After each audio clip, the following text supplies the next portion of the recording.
국민 여러분, 안녕하셨습니까? 인도태평양 전략연구원의 최수용입니다. 오늘은 2025년 4월 7일입니다. 또다시 한 주가 시작되는 월요일이고요.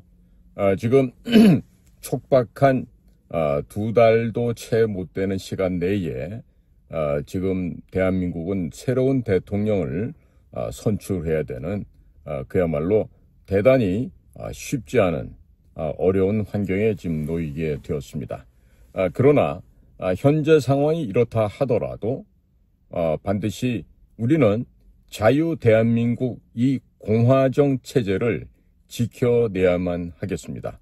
그것이 바로 1948년 8월 15일 이 나라를 민주공화국으로 건국을 해줬던 우리 건국의 아버지들과 마음과 뜻을 같이 할 수 있는 유일한 방향이라고 생각이 듭니다. 자, 그래서 오늘은 저희가 마련한 이야기를 좀 국민 여러분들께 여쭙고 국민 여러분들의 의지는 어떠신지 그런 시간을 좀 가져보도록 하겠습니다. 그래서 오늘 전달해 드릴 내용은요. 윤석열 대통령은 계몽령 세대를 결집시킬 수 있는 정당을 창당하고 김문수 현 노동부 장관을 대통령을 만들도록 해야 된다. 그리고 그 과정을 통해서 반국가 세력을 척결해야 한다라는 이 매우 중대한 그리고 매우 기묘한 이 국가적인 명제를 가지고 좀 국민 여러분들께 의견을 여쭙고자 합니다.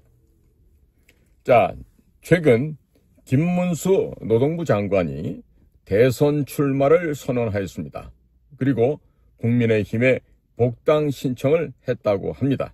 그러나 김문수 장관이 복당하면 누가 보더라도 대선 후보로 선출될 가능성이 높습니다. 이렇기 때문에 국민의힘 안에서는 차일피일 김문수 장관의 복당을 미루고 이러한 저러한 이유를 대면서 복당 신청을 안 받아줄 가능성도 대단히 높다고 평가가 됩니다.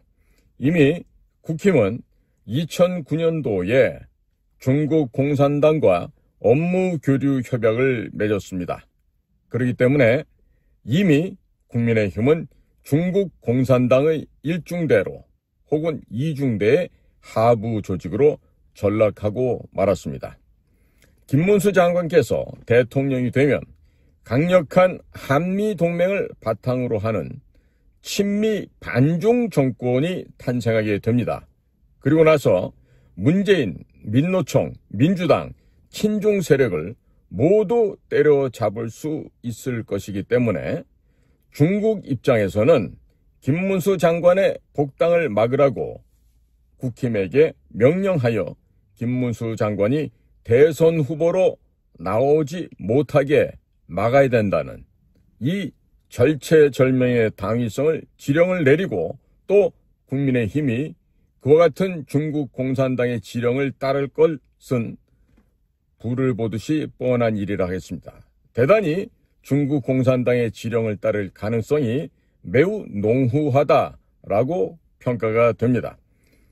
따라서 윤석열 대통령이 한미동맹 강화를 기치로 내건 강력한 우파 정당을 만들어야 하겠습니다. 그리고 그 만들어지는 새로운 우파 정당에 김문수 장관을 영입을 하여 대선 후보로 만든 다음 박근혜 대통령까지 영입하여 새로운 자유애국 정당을 반드시 만들 필요가 있겠습니다.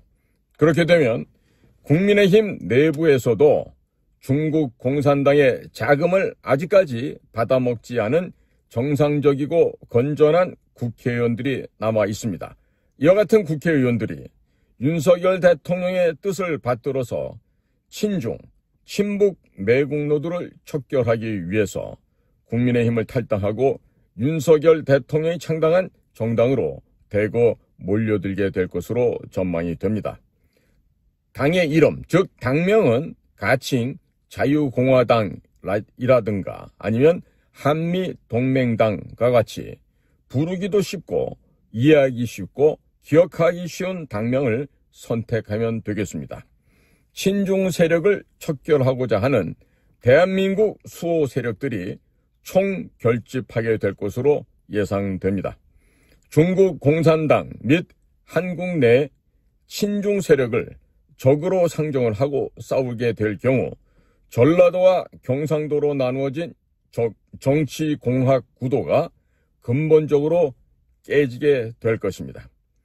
중국 공산당과 한국 내의 친중 세력을 거악으로 규정을 하고 대선을 치르게 되면 중국을 싫어하는 전라도 주민들뿐만 아니라 더불어민주당 당원들도 윤석열 대통령이 새롭게 만드는 이 신설 정당에 대거 입당하게 될 것으로 전망이 되고 있습니다. 이번 대선 구도를 친중과 반중으로 선명하게 그어버리면 미국 트럼프 대통령도 전폭적인 지지를 보내게 될 것이며 이번 대선은 부정선거가 있었다 하더라도 공명선거를 통해 압도적인 표 차이로 승리할 수 있게 될 것입니다. 더불어민주당과 국민의힘을 친중 매국노 집단이라고 규정을 해야 됩니다. 즉 프레임을 씌워버려야 하겠습니다. 그렇게 되면 더불어민주당에서 이재명, 김경수, 김동연, 김부겸 등 누가 나오든지 간에 쉽게 승리할 수 있게 될 것입니다. 2022년 12월 24일 미국 외교 전문 매체 디플로매트에서는 공개를 한 내용들이 있습니다. 한국 성인 남녀 1364명의 대상으로 하여 중국에 대한 인식을 묻는 여론조사가 있었는데 거기에서 81%가 중국에 대해서 부정적으로 인식하고 있었고 56개 국가 중 반중 정서가 대한민국이 1위를 찍었습니다. 최근 중국어선의 서해안에서의 불법 조업 그리고 중국의 서해안 불법 구조물 설치 등으로 인해서 반중 정서는 2022년 당시보다도 훨씬 더 거세졌습니다. 이 때문에 친중 매국노 더불어민주당 대 친미 애국 세력으로 선거 프레임을 짜게 되면 이번 선거에서 설령 부정선거 공작이 있다고 하더라도 압도적인 표 차이로 승리할 수 있게 될 것입니다. 더불어민주당을 친중 매국노 진영으로 프레임을 씌우고 민주주의 수호, 민주화 인사 등과 같은 프레임이 박살나게 될 것입니다. 반드시 이 더불어민주당을 친중 매국노 집단으로 프레임을 씌워서 그들이 늘 입버릇처럼 마련하는 민주주의의 가치 혹은 민주화 운동을 했다고 하는 민주화 인사 등과 같은 이런 자들의 가짜 가면을 그들의 프레임을 박살낼 수가 있게 되는 것입니다. 현재 좌파들이 집회 현장에 젊은 청년들이 대거 사라졌습니다. 그 이유를 알아보니 미국에 비자를 신청할 경우 SNS 검열을 한다는 소문이 널리 퍼졌습니다. 이에 따라 젊은 청년들은 이에 대한 불이익을 당할까봐 좌파 집회에 나오지를 않고 있다는 것입니다. 즉 그들 스스로의 미래를 생각해 보았을 때 좌파 집회에 나와서 그런 것이 여기저기 흔적이 남게 되면 앞으로 사회생활하는데 심각한 어려움을 만나게 된다는 이 보편적인 가치를 이제 젊은이들이 알게 되었다는 것이죠. 그래서 더불어민주당을 친중, 매국노 집단으로 프레임을 씌워야 합니다. 그리고 우리 자유우파 진영은 친미, 자유, 애국 세력으로 프레임을 만들게 되면 젊은 청년들이 더불어민주당에서 돈을 받고 선거 운동원으로 뛰었다가 앞으로 영원히 미국에 못 갈 수 있다는 공포감이 생기게 될 것입니다. 이 때문에 청년들이 대거 이탈하여 친미, 자유, 애국 진영으로 몰려들게 될 것으로 전망되고 있습니다. 더불어민주당 당원들도 친중 매국노의 후손들이라고 계속 욕을 먹게 되면 중압감에 못 이겨서 탈당하는 사람들이 많이 생겨날 것입니다. 더불어민주당에 줄 서는 기업 그리고 개인들도 대폭 줄어들게 될 것입니다. 더불어민주당에 후원한 사실이 알려지게 되면 미국에 못 갈 수도 있습니다. 그렇기 때문에 더불어민주당은 운동원을 구하는 것도 점점 어렵게 되고 고립될 것입니다. 우리나라 사람들이 친중 매국노라는 소리를 듣고 이런 소리를 즐겨하고 듣고 싶은 사람은 없습니다. 그렇기 때문에 더불어민주당은 바로 친중 매국노 집단, 국민의힘은 친중 간첩 집단, 이와 같은 프레임은 이번 대선에서 엄청난 위력을 발휘하게 될 것입니다. 또 더불어민주당을 지원하고 있는 언론 역시 친중 매국노 언론이라는 프레임을 씌워버리게 되면 언론사들도 대놓고 더불어민주당을 지원하기가 어렵게 되지 않겠습니까? 그리고 중앙선관위원회 역시 친중 매국노 프레임에 걸리게 되면 쉽게 더불어민주당만을 지원해 주기가 어렵게 될 것으로 예상됩니다. 윤석열 대통령이 반국가 세력과 싸우다가 불의의 습격을 받고 대통령직에서 파면되었습니다. 하지만 그것은 국민들의 선택이 아니었기 때문에 국민들 마음속에는 아직도 윤석열 대통령으로 남아 있는 것입니다. 반국가 세력, 친중 매국노 세력, 부정선거를 척결하여 공정한 사회를 만들고 중국인들이 대거 차지하고 있는 일자리를 우리 국민들에게 돌려주겠다고 선언하게 되면 엄청난 수의 청년들과 중장년층들이 몰려들게 될 것입니다. 박근혜 대통령을 영입하고 김문수 장관을 대선 후보로 영입하여 박근혜, 윤석열 대통령이 연합하여 김문수 장관을 대통령으로 만든다면 윤석열 대통령의 영향력은 본인이 직접 대통령을 할 때보다도 훨씬 더 커지게 될 것으로 보여집니다. 윤석열 대통령 본인의 영향력이 현역에 있을 때보다 훨씬 더 커지고 국민들이 대통령이라고 여전히 인식하고 있으면 실질적인 대통령이 되는 것입니다. 김문수 장관은 민노총과 좌익 세력을 때려잡는 것은 대단히 잘합니다만 검찰 장악력은 다소 미흡하고 떨어질 수 있기 때문에 윤석열 대통령이 막후에서 검찰을 장악하여 반국가 세력을 때려잡는데 실질적인 총사령관이 된다면 비상계엄을 선포했을 때의 목적을 달성하게 되는 것입니다. 보수가 무너졌던 것은 종북 주사파 때문이 아닙니다. 그럼 뭡니까? 젊은 청년들을 후계자로, 정치 지도자로 육성하지 않았기 때문에 이와 같은 일을 당하게 되는 것입니다. 좌파들이 이 나라, 우리의 조국 대한민국을 무너뜨릴 바퀴벌레 새끼들을 육성하고 밥을 먹이고 사료를 배불리 먹이고 있을 때 보수의 할아버지 할머니들은 자기 자신들이 또 한 번 더 자리를 해먹기 위해서 젊은 인재들을 다 내치고 그 자리를 자신들이 차지하려고 하는 노역을 부렸던 것입니다. 평생을 공직에서 벌어먹고 나서 은퇴하고 나니 시민단체를 만들고 또 젊은 사람들을 키울 생각은 하지 않은 채 또다시 자기 자신들의 출세를 위해서 젊은 인재들을 배척을 하고 음해하면서 자리를 차지하는 등 기생충처럼 살아왔던 것이 자유우파 진영의 기회주의자들의 전형적인 모습이었던 것입니다. 자기 자신의 재산과 명예를 지키고 자신의 자식들만 출세시키기 위해서 이리저리 다니며 줄대기를 하는 등의 모습을 보여왔던 것이 바로 자유우파 진영의 기회주의자들의 진면목이었습니다.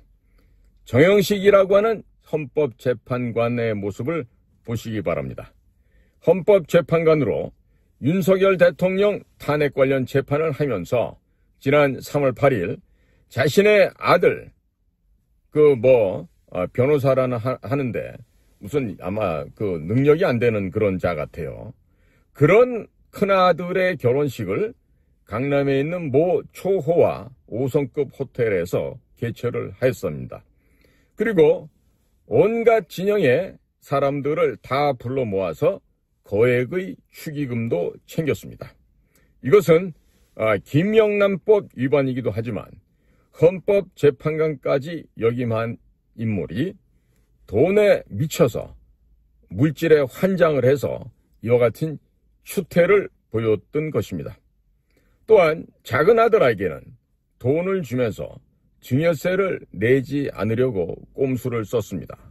또 이번에 결혼한 큰아들에게는 아빠 찬스를 통해서 여러 가지 좋은 환경에서 근무를 하게끔 만들었습니다. 자, 이와 같은 온갖 추악하고 더러운 진실이 다 터져 나오고 있습니다.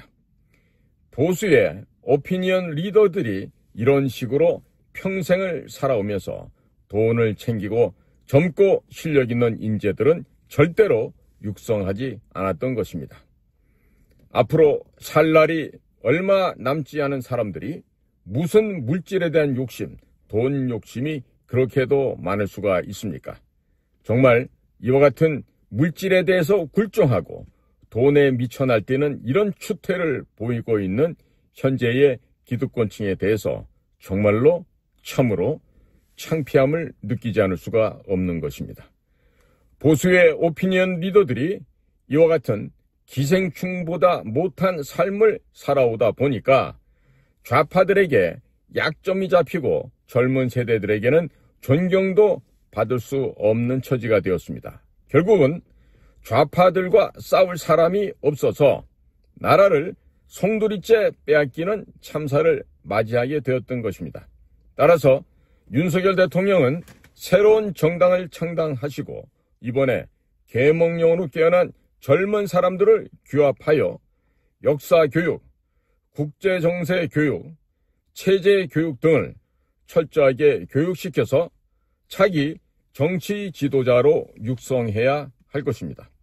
윤석열 대통령은 정당을 만들고 철저한 당원 교육을 통해서 제2의 이승만 대통령과 제2의 박정희 대통령을 육성해야 할 것입니다.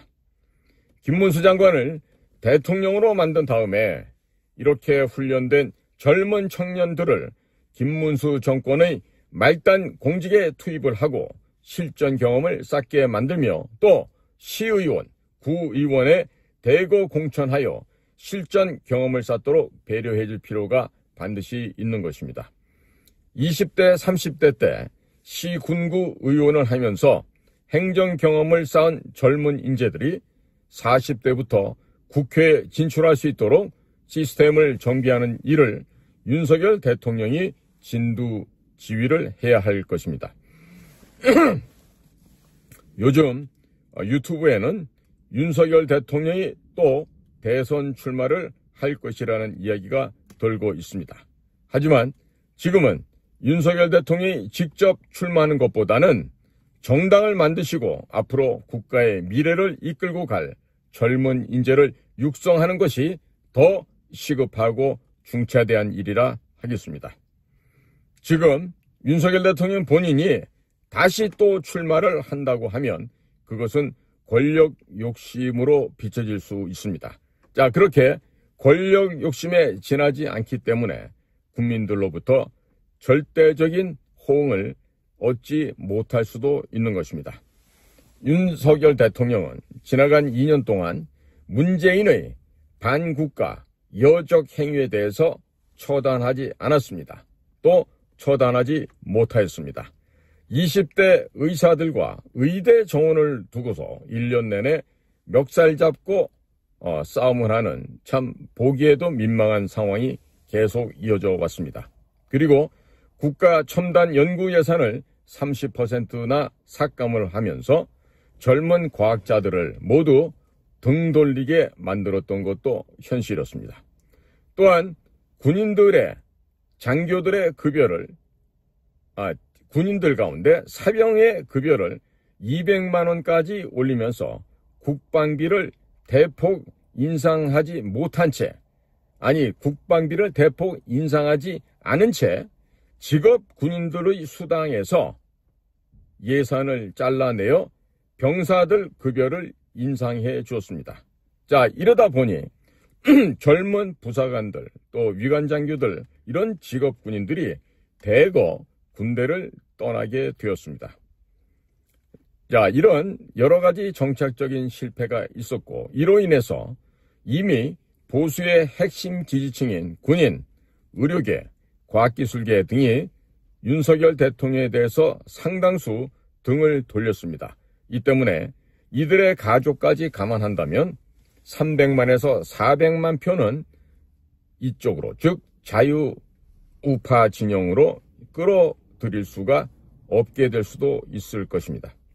한 표 한 표가 아까운 상황인데 300만에서 400만 표를 날리고 선거를 치를 수는 없는 일이지 않겠습니까?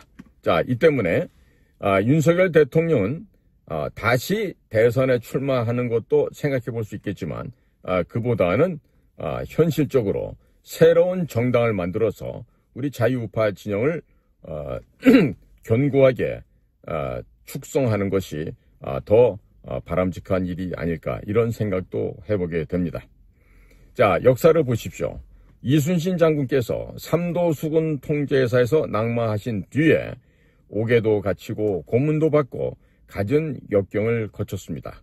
그리고 백의 종군을 하시면서 왜군과 싸우다 보니 다시 삼도수군 통제사로 복귀를 할 수 있었습니다. 이승만 대통령께서도 임시정부 시절 레닌으로부터 수천억 원의 정치 자금을 받은 공산주의자들이 이승만 대통령을 탄핵을 시켰습니다. 그리고 소비에트 체제를 추종하는 내각제로 개헌을 하면서 초대 총리를 김구가 맡게 되었습니다. 공산주의 국가에서 지도자를 주석이라고 부르는데 그래서 좌파들이 김구 주석이라고 부르고 가짜 김일성인 김성주에 대해서도 주석이라고 부르고 있는 것입니다. 이승만 대통령이 임시정부 대통령직에서 탄핵되었어도 공산주의 세력과의 치열한 사투 끝에 73살의 나이에 대한민국 초대 대통령이 되셨습니다.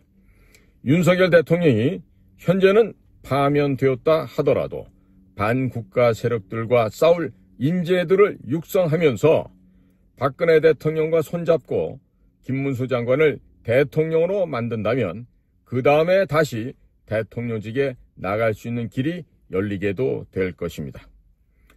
윤석열 대통령은 하루속히 대한민국을 친중, 매국노 세력들로부터 지켜낼 수 있는 강력한 친미, 반중, 반공 정당을 만들어 주시기를 간곡하게 바랍니다.